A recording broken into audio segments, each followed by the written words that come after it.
katika eneo letu la Rongai kwenye vyanzo vya maji pale. Tunaamini tukichukua vile vyanzo vya maji vinaweza vikatusaidia sana katika maeneo yetu wilaya ya Rombo.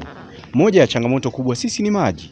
Sasa inavyotokea wadau wanajitokeza hivi tukayapata maji, lakini na moja ya kazi kubwa wanayoenda kuifanya ni kutengeneza zile intakes ambazo zilikuwa labda zinavuja, maji yanavuja, intakes zinatengenezwa. Kwa sisi kama bonde tutashirikiana kwa pamoja na tunaamini kabisa kwamba mradi huu mpaka utakapokwenda kukamilika utaboresha kwa kiasi kikubwa sana mfumo mzima wa usimamizi wa rasilimali za maji au vyanzo vya maji katika eneo la kidakio cha Rongai.